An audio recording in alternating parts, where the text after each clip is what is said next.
Bonsoir à toutes et à tous et bienvenue sur Chiconi FM. Nous sommes ensemble pour une édition spéciale à la formation professionnelle et l'insertion également.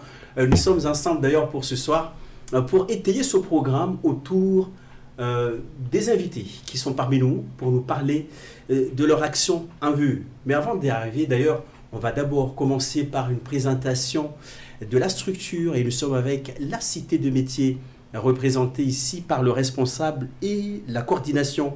On commence d'abord par la coordination. Monsieur Ndaka, bonsoir. Bonsoir, moi c'est Ndaka Boustouani, le coordinateur de la Cité des métiers. Merci. Les auditeurs, les téléspectateurs de Chiconi FM, vous êtes aussi invités à regagner aussi votre place d'ailleurs pour apprécier et aussi nous envoyer directement vos suggestions à travers la page bleue de votre radio sociale et solidaire à Mayotte. Et nous avons avec nous monsieur le responsable de la Cité du métier. Il s'agit de monsieur Mkadara Inzoudine. Bonsoir monsieur. Bonsoir. Merci de nous être fidèles également. Une présentation s'impose d'ailleurs de votre structure. C'est quoi la Cité du métier? Alors, bonsoir tout le monde qui nous écoute. La Cité des métiers, c'est une plateforme d'accueil, d'écoute, d'entretien, d'orientation et de projets qui se veut comment dire, qui se veut qui souhaite accueillir, qui a l'objectif de pouvoir accueillir tout public, quel que soit l'âge, jeune âge, écolier, collégien, lycéen, diplômés, adultes, sans emploi, les personnes qui sont en reconversion professionnelle, etc. Donc, tout public. Merci. Alors, monsieur Boustouane, on arrive pile d'ailleurs à la rentrée. Les phases des inscriptions sont réactivées pour cette année. Votre rôle en tant que coordinateur au sein de cette belle structure serait lequel? Mon rôle au niveau de la Cité des métiers, c'est de coordonner l'ensemble de nos actions sur l'ensemble de nos plateformes au jour d'aujourd'hui sur le territoire avec les communes et la collectivité qui a énormément investi. On a 14 espaces décentralisés qui couvrent 12 communes sur 17 sur le territoire, qui permet dans un premier temps d'apporter d'informations et de conseiller, de guider l'ensemble de la population locale sur leur choix, de leur parcours d'insertion sur le territoire. Donc à la Cité des métiers, comme vient de présenter tout à l'heure mon responsable, on a 5 pôles d'intervention. On a accompagner vers l'emploi, aller vers l'emploi, la création d'activités, réussir sa mobilité et l'inclusion numérique, la fracture numérique qui est un des gros projets du département dont on porte et on essaie d'informer et d'accompagner le public sur l'ensemble de ces 4 thèmes. Donc la Cité des métiers, l'avantage c'est que c'est un espace multipartenarial qui nous permet au jour d'aujourd'hui de pouvoir travailler avec l'ensemble des acteurs locaux qui travaillent dans le domaine de l'insertion mais aussi de l'emploi, de pouvoir nous appuyer afin de mieux accompagner le public dans ces domaines-là. Alors, la Cité de métier, d'ailleurs, où on parle tout de suite de métier, où on peut faire un reculon en arrière et conscientiser aussi les étudiants ou les élèves des lycéens. Parce qu'on parle des métiers, on est tout de suite orienté vers des activités professionnelles ou on peut encore une fois faire un feedback, monsieur le responsable? Alors, d'ailleurs, je rappelle que moi, je suis tout nouveau au niveau de ces responsabilités. Il y a des choses que effectivement je maîtrise et d'autres pas. Si j'ai bien compris votre question, toutes enfin, on peut ne pas être étudiant et s'adresser à la Cité des métiers. On peut ne pas avoir commencé une formation et s'adresser à la Cité de métiers. On peut être au chômage et s'adresser à la Cité des métiers. On peut avoir fait déjà une formation diplômante ou non et s'adresser à la Cité des métiers. Comme je venais de le préciser préalablement, donc tout ce public-là, formé ou pas formé, qui est en quête d'une information à travers l'orientation, soit parce que on a fait une formation mais on souhaite la compléter, soit on a fait une formation mais à un moment donné on se rend compte que ce n'est pas réellement ce qu'on souhaitait faire, on veut changer, soit on a déjà travaillé puis on souhaite aussi complètement changer de direction, c'est ce que moi j'ai appelé tout à l'heure la reconversion. Donc soit on se retrouve sans emploi et donc on vient à la recherche d'une information permettant une insertion ou une formation qui peut conduire vers une insertion professionnelle. La reconversion professionnelle quand même est devenue un enjeu important à nos jours, hein, M. Ndaka. Quels sont les types de ressources et les conseils que vous disposez pour conscientiser ceux qui sont à la recherche? Aujourd'hui, au niveau de la reconversion professionnelle sur le territoire, le dispositif est récent et l'ensemble des salariés du territoire, que ce soit le privé ou le public, ne connaissent pas. Mais comme je vous ai dit tout à l'heure, on est en multipartenariat avec les acteurs du territoire. Ça nous permet, au jour d'aujourd'hui, on a une convention avec un des acteurs qui travaille sur la reconversion professionnelle qui s'avère envergure et permet de pouvoir vraiment compléter ou de venir au sein de nos espaces, donner l'information aux salariés qui souhaitent faire une reconversion professionnelle, comment en bénéficier, quelles sont les aides existantes sur le territoire afin de réussir leur projet de reconversion. Alors, quelle place occupent les employeurs et les recruteurs de ce territoire au sein de la cité ou autour de la cité des métiers? Au sein de la cité de métiers, on a essayé au niveau du CARIFOREP de pouvoir ouvrir la brèche à l'ensemble des acteurs s'ils souhaitent venir informer le public à proximité, parce qu'à Mayotte, on a cette difficulté-là de problème de mobilité sur le territoire, d'où cet effort consenti par le département avec les communes de pouvoir mettre en place ces 12 espaces. Et nous, on a essayé d'ouvrir la porte aux acteurs et aux opérateurs économiques de pouvoir venir auprès de ces espaces-là, informer le public, parce que c'est la méconnaissance qui empêche au jour d'aujourd'hui, sur le niveau salarial, ceux qui sont déjà dans le monde du travail, de connaître ces dispositifs-là. Alors cette méconnaissance va être certainement, oui, vous souhaitez... Non, j'allais dire, d'où l'idée justement d'organiser ce genre de rencontres, en l'occurrence le forum de Chirungi, pour pouvoir justement réunir tout un tas de ressources en termes de centres de formation, en termes d'entreprises, en termes d'associations, etc., pour pouvoir, enfin, tout ce monde-là, toutes ces ressources-là réunies quelque part. Par exemple, là prochainement, ce sera au stade donc de Chirungi.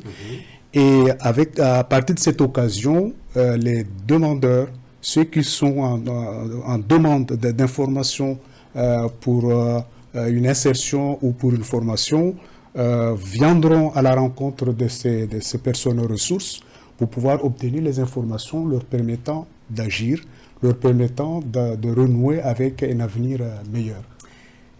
Le forum de l'insertion et de la formation professionnelle prévu à date du jeudi 5 septembre 2024 au stade de Chirungi. Alors, les publics conviés sont lesquels?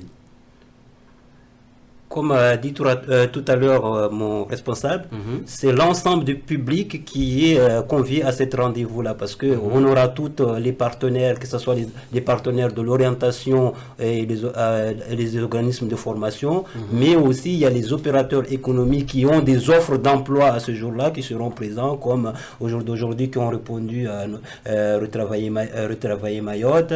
Il y a aussi Colas qui sera présent avec des offres d'emploi. On aura la Sodifram qui sera présent à ce jour-là avec les offres d'emploi. Donc, ça, au niveau de reconversion professionnelle, tout à l'heure j'ai dit, on a envergure qui est pour la reconversion professionnelle qui est sur le territoire qui sera là.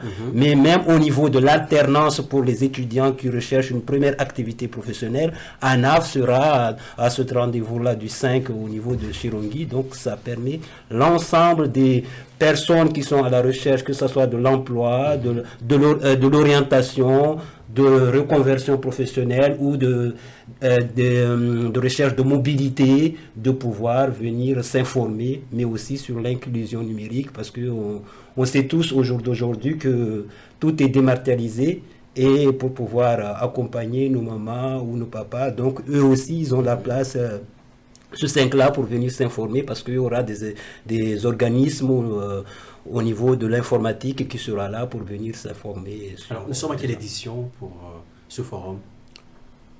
Nous sommes à la 4e édition, donc nous on essaye depuis 4 ans de pouvoir le dispatcher sur l'ensemble du territoire. La première année, ça a été au niveau de Mamoudzou. On est reparti sur Kungu après. Après, l'année dernière, on était à Akwa. Cette année, en début de l'année, là, on va aller à Chirongi. Et puis, on souhaiterait, d'ici la fin de l'année, le conclure avec la commune de Chikoni pour le mois de novembre 2024, Inch'Allah.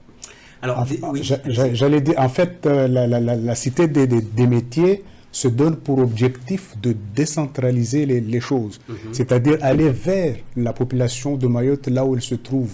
Parce que Mayotte n'est pas seulement Mamoudzou et sa région, mais Mayotte c'est tout le territoire, d'où à cette occasion le territoire du sud représenté par la commune de Chirongi. Voilà, donc décentraliser les choses de manière à ce que les habitants situés en dehors de Mamoudzou puissent venir aussi et avoir l'occasion d'obtenir les mêmes informations pour pouvoir préparer leur avenir. Merci. L'avenir meilleur d'ailleurs pour ces étudiants, les demandeurs d'emploi, les jeunes diplômés ou non diplômés, ceux ou celles qui sont en reconversion professionnelle. Les acteurs de formation seront aussi disponibles pour vous. L'insertion professionnelle également serait au rendez-vous comme thématique. Les demandeurs d'emploi peut-être aussi seraient à la rencontre des recruteurs et des employeurs. C'est aussi une très bonne nouvelle parce que autour de tout ça, il y aurait des stands. Si je n'ai pas pu. Des stands de quel type? Services? Enfin, il y a différents stands et différents domaines. Alors, il y a le domaine du numérique, il y a le domaine santé sociale, il y a le domaine de l'administration, il y a le domaine, comme l'avait dit Monsieur Boustouane, là, il y a le domaine du BTP, le domaine de tout ce qui est rapport avec la création, la création d'activités, donc d'entreprises, dans le domaine du commerce, mais aussi dans le domaine agroalimentaire, l'hôtellerie, la restauration. Donc plusieurs domaines intéressent justement ce forum. Et donc c'est l'occasion, mais vraiment idéale.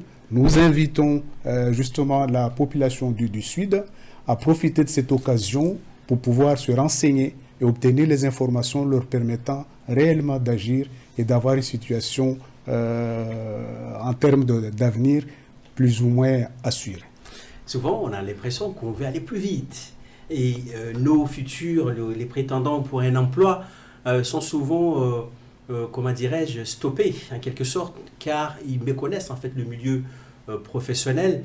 Et souvent, ils sont scotchés du fait qu'ils n'ont pas bien rédigé leur CV, leur lettre de motivation. Et on veut aller plus loin. On est déjà dans la phase d'emploi. Est-ce qu'il y aurait ce phasage d'orientation, d'explication, d'écoute? Il y aurait un stand dédié? En fait, il y aura toujours un stand dédié parce que l'objectif prioritaire de ce rendez-vous du 5, c'est de pouvoir faire connaître à l'ensemble du public les dispositifs existants sur le territoire. Parce que la grosse difficulté sur le territoire, c'est la méconnaissance des dispositifs et quelle formation appropriée, là où je vais y aller pour trouver la bonne formation correspondant avant d'arriver sur le marché de l'emploi. Donc cette journée-là permettra avec l'ensemble des acteurs et opérateurs économiques se trouvant sur le territoire de connaître qui fait quoi, où est-ce que je pourrais aller me former.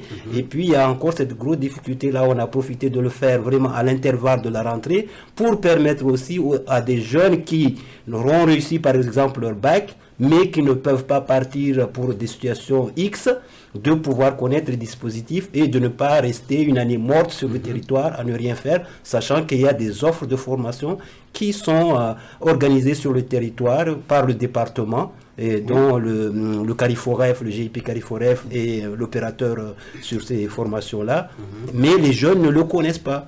Je prends un petit exemple, par exemple la CCI qui organise des formations diplômantes sur le territoire, ils ont du mal à démarrer certaines actions parce que les jeunes ne connaissent pas le dispositif. Faute de public. D'ailleurs, j'en profite de l'occasion pour dire qu'effectivement, on est en train de préparer, d'organiser une formation de développeurs web qui commence d'ailleurs bientôt, là, le 9 septembre.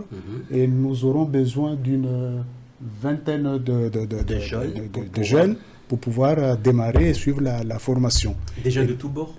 Des jeunes de préférence de niveau bac de niveau bac. Ouais. Donc, et là, jusqu'à maintenant, nous n'avons pas encore fait le plein.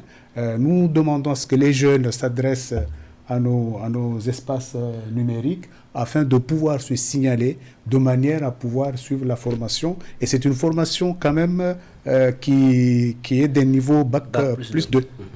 Donc, qui permettrait, par rapport à ce milieu-là, qui permettrait quand même d'avoir des chances certaines pour pouvoir s'insérer professionnellement. Et numérique uniquement dédié au réseau ou numérique de façon plus générale?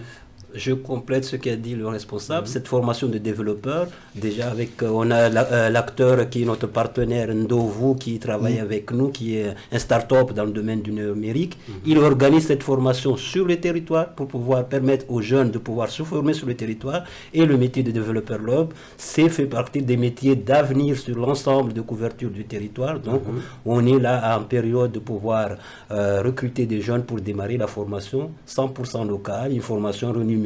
Donc, c'est un avantage pour les jeunes qui veulent faire une formation, qui veulent aller dans le domaine du numérique, de pouvoir se former sur le territoire et de pouvoir entrer sur le marché du travail, comme vous l'avez bien précisé tout à l'heure, que les jeunes ne connaissent pas les circuits existants avant d'aller sur l'emploi. Donc, c'est une occasion leur permettant de pouvoir se former sur le territoire. Alors, vous évoquiez tout à l'heure la partie mobilité. Extra ou intra-Mayotte? La mobilité, c'est plutôt la mobilité hors territoire. Parce qu'aujourd'hui, beaucoup de jeunes veulent faire des formations inexistantes parce qu'il n'y a pas des entreprises qui le font sur le territoire. Par exemple, je parle du domaine de logistique aujourd'hui, qui est un domaine très recherché sur le territoire. Beaucoup de jeunes veulent aller dans la logistique, mais il n'y a pas de formation à l'adéquation sur le territoire. Donc, avec l'ADOM et le département, il y a des dispositifs de mobilité existants. Mais il faut aussi que les jeunes connaissent. Et quand j'appuie sur ce fléau de mobilité avec le programme d'Erasmus, aujourd'hui, nos jeunes peuvent aller faire des formations hors ma métropole aujourd'hui, mais c'est aussi la méconnaissance de ce domaine-là. Et le CRIJ aujourd'hui apporte cette complémentarité au niveau de la mobilité, mais beaucoup de jeunes n'ont pas encore la méconnaissance. Donc ils seront présents ce jour-là aussi, le CRIJ, pour pouvoir donner ce type d'informations le jour J. Merci. On rappelle encore une fois, le forum d'insertion et de la formation professionnelle arrive très prochainement c'est-à-dire le jeudi 5 septembre 2024 au stade de Chirungi.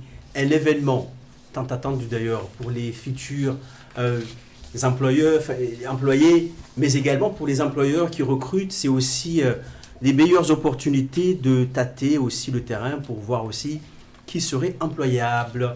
Alors, un élève ayant obtenu son bac qui n'aurait pas d'orientation tout de suite, serait-il les bienvenus ou la bienvenue autour de ce forum, et quelle serait l'alternative qu'on pourrait lui offrir? Est-ce qu'il est employable, cet élève? Comme on vient de le préciser, on a donné l'exemple de la formation développeur web. On a dit qu'il faut un niveau bac ou avoir le bac.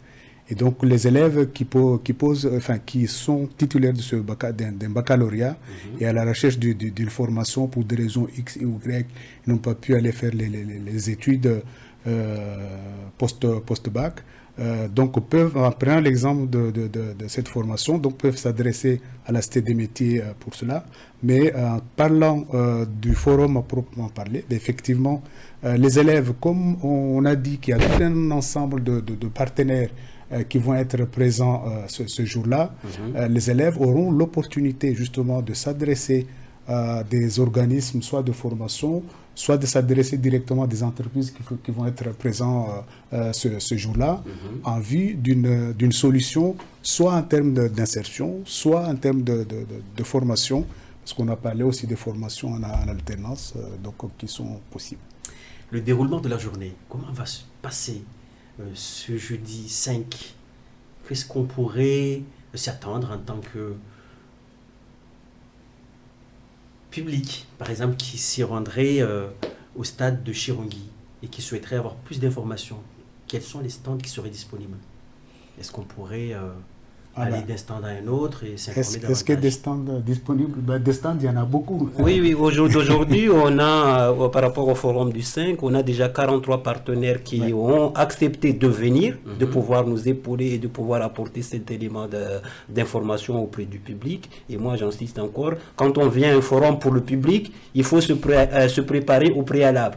Moi, quand je suis étudiant, au jour d'aujourd'hui, j'ai mon bac, mais je ne peux pas aller loin. Je me prépare au préalable, ce que je souhaiterais faire pour pouvoir aller chercher de l'information sur le jour J. Et le jour J, j'essaye déjà d'aller sur le cible dont je me suis préparé. Après, je fais aux alentours une deuxième sortie pour pouvoir prendre des informations nécessaires pour mon deuxième opportunité, pour pouvoir réussir mon insertion professionnelle. Donc, on demande au public de venir.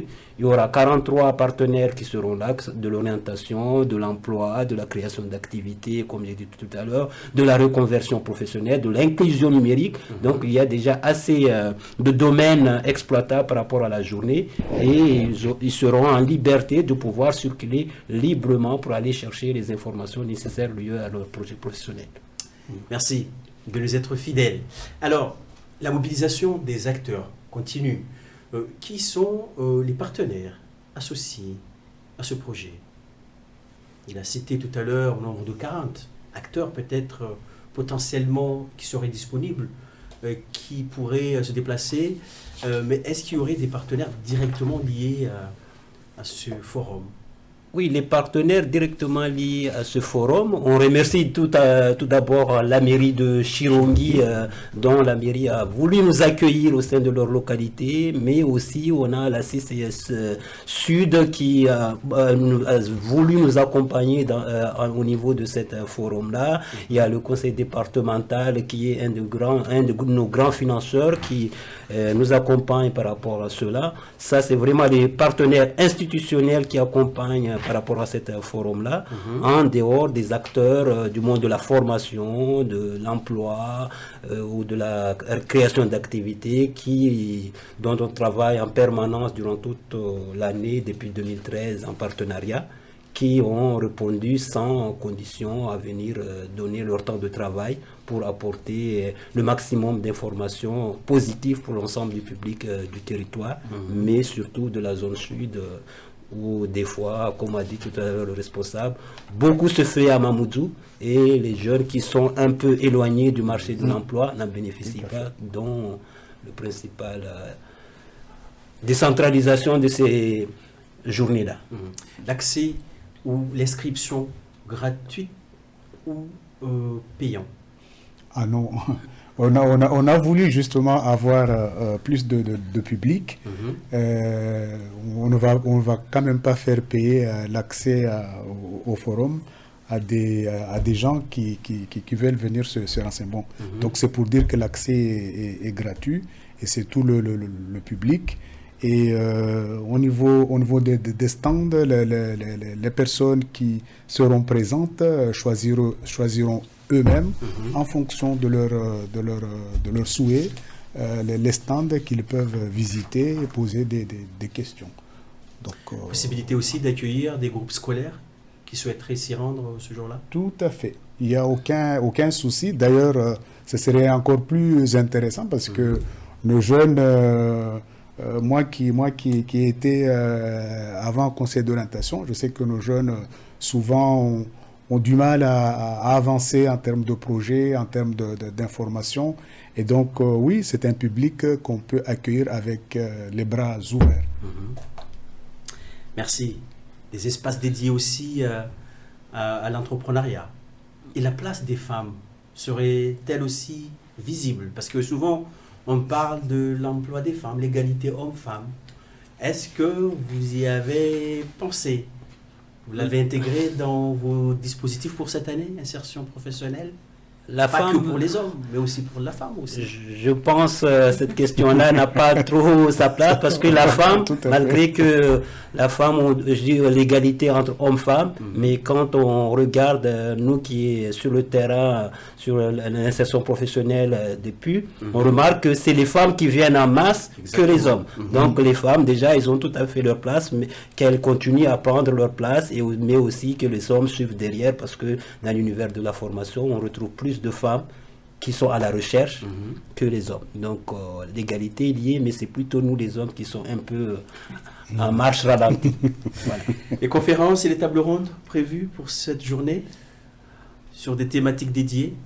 Avec l'axe de temps d'une demi-journée, on ne pourrait pas organiser des tables rondes ou des conférences, mais avec la réunion de partenaires qu'on a eu lieu la semaine dernière, on prévoit un pré-forum de pouvoir savoir les publics qu'ils ont requis auprès de leur stand, de savoir dans 2-3 mois où est-ce qu'en est la personne, avoir une traçabilité de la personne accueillie auprès de leur stand. C'est ce que on a convié avec nos partenaires et les acteurs qui seront présents ce jour-là. Parlons tout de suite de la traçabilité, parce que vous l'évoquez, les années passées, avez-vous gardé ne serait-ce que l'historique de l'évolution nous sommes à la 4e édition. Oui. Est-ce que vous avez un petit retour par rapport au passé?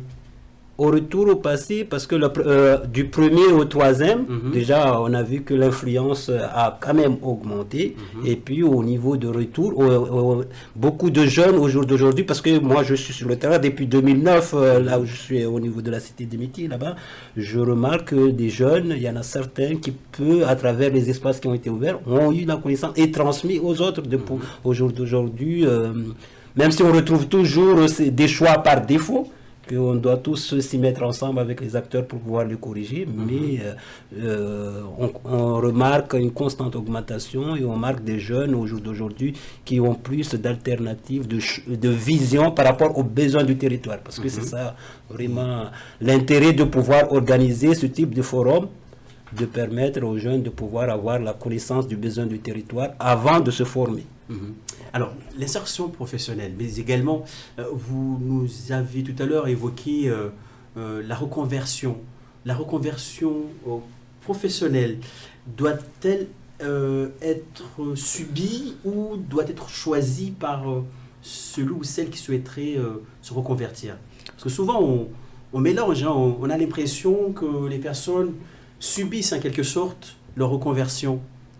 Je ne pense pas, en l'occurrence, qu'une reconversion, enfin en tout cas à mon sens, qu'une reconversion doit être subie, parce que c'est la demande de reconversion de manière naturelle doit émaner de la personne qui est intéressée. Pour moi, au départ, c'est la personne concernée qui doit être à l'origine de la démarche et non pas l'inverse. Et donc pour moi, une reconversion ne doit pas être subie. Bien au contraire, parce qu'une reconversion subie, je ne vois pas vraiment ce que ça peut donner en termes de résultats positifs. Parce que si on se reconvertit, c'est parce que par rapport à la situation que l'on a vécue jusque-là, il y a des choses qui ne fonctionnaient pas bien. C'est la raison pour laquelle on se dit, bon, je vais faire un autre choix, je vais aller ailleurs, je vais faire quelque chose d'autre. Donc on ne va pas faire quelque chose d'autre en la subissant. Donc pour moi, c'est un choix. Ok, merci. Alors, Forum de l'insertion, 4e édition, pas pour la première, pour cette année. Peut-être vous êtes à la deuxième tournée peut-être. Non, pour cette année, on est au premier, comme je vous ai dit tout à l'heure. Cette année, on est premier, donc on en fait maximum 2 par an. Donc là, on est à la première édition pour l'année 2024 et on souhaiterait éventuellement se projeter pour la fin de l'année avec, comme je vous ai dit tout à l'heure, en venant vers la commune du centre, une des communes du centre, pour pouvoir aussi bénéficier des jeunes du centre et l'ensemble de la population du centre pour la fin de l'année. Et pour le 5, on commence à quelle heure? On termine à quelle heure? Pendant la journée, qu'est-ce qu'il y aurait comme activité annexe? Pendant le jour J, on va commencer le forum. Nous qui sommes les principaux acteurs, on va venir un peu plus tôt, mais le forum en elle-même, il va démarrer à partir de 8 heures et on va terminer à 13 heures. Donc en journée avec une continuité, avec les procédures, les prises de parole des autorités et puis l'ouverture des différentes stands pour le public, pour s'informer. Et au niveau d'accès?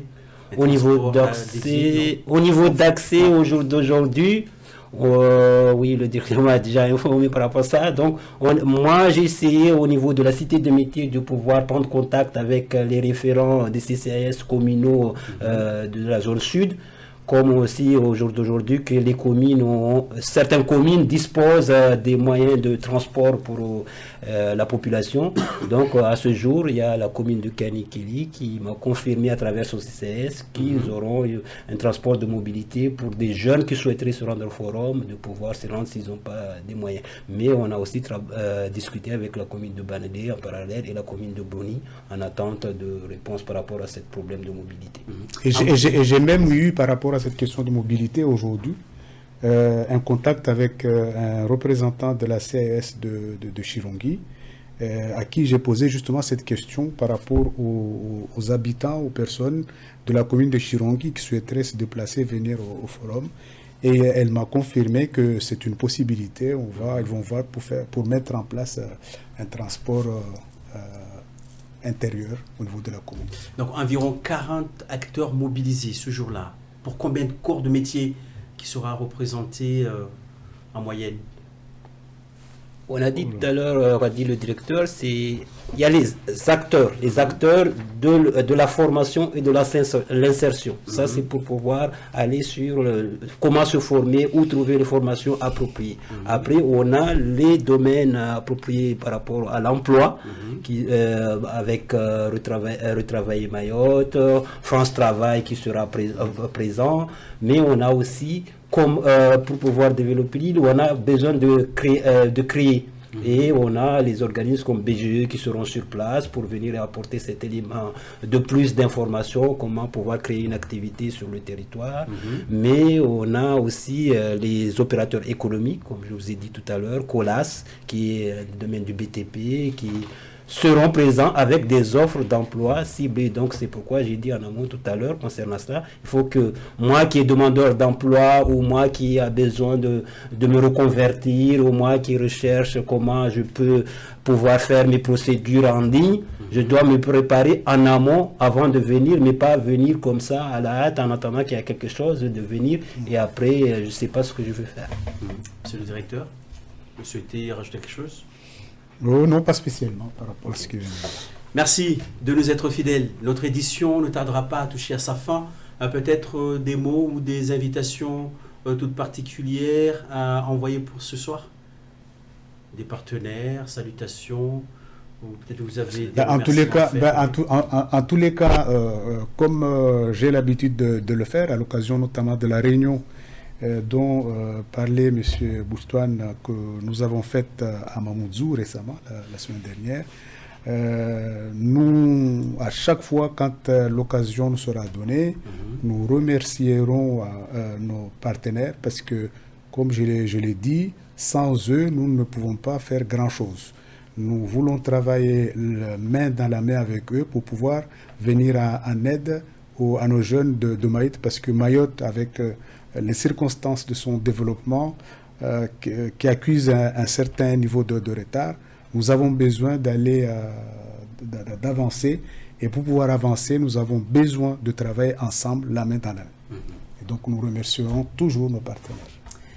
Merci. Moi, je voulais juste ajouter en plus, comme on fait partie du groupement d'intérêt public, le CARIFOREF Mayotte, au jour d'aujourd'hui, qui porte l'Observatoire de l'emploi et de la formation sur le territoire, qu'au jour d'aujourd'hui, nos jeunes ou toute population a la possibilité de voir les offres de formation ou d'emploi existant sur le territoire sur mayotte-eformation.fr.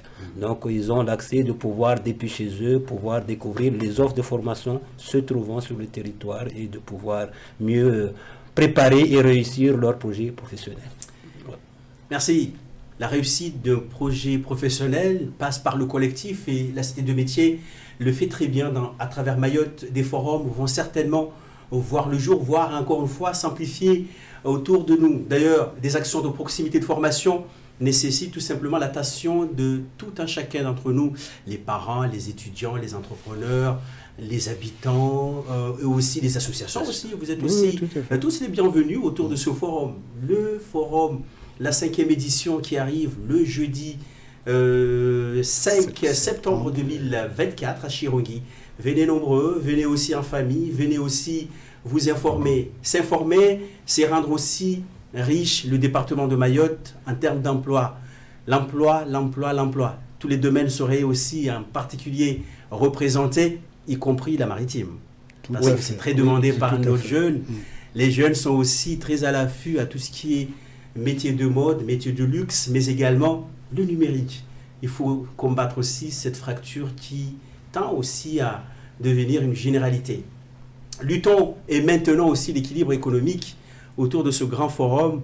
Merci de nous être fidèles et puis venez avec la Cité du métier et qui continue ses actions dans Mayotte. On renforce nos liens et puis peut-être que la Cité du métier portera aussi des résultats d'ici 2 ou 3 ans. Voilà. On parlait de l'excellence, mais l'excellence ne s'arrêtera pas. Aujourd'hui, peut-être on va encore une fois en chercher, en rechercher encore une fois. Monsieur le directeur, vous voulez ajouter quelque chose? Oui, enfin je voulais m'adresser plus spécialement au public qui peut être intéressé. Vous êtes à la recherche d'une solution. Vous voulez avoir une solution de formation. Vous voulez avoir une solution en termes d'insertion. Le forum d'insertion et de formation qui sera organisé à Chirongui le 5 septembre prochain, c'est un forum qui vous est dédié. On a organisé le forum uniquement pour vous. Nous vous invitons à venir nombreux pour pouvoir venir vous renseigner et obtenir des solutions par rapport à vos problèmes en termes d'insertion, mais aussi de formation. À très bientôt. Merci. Merci.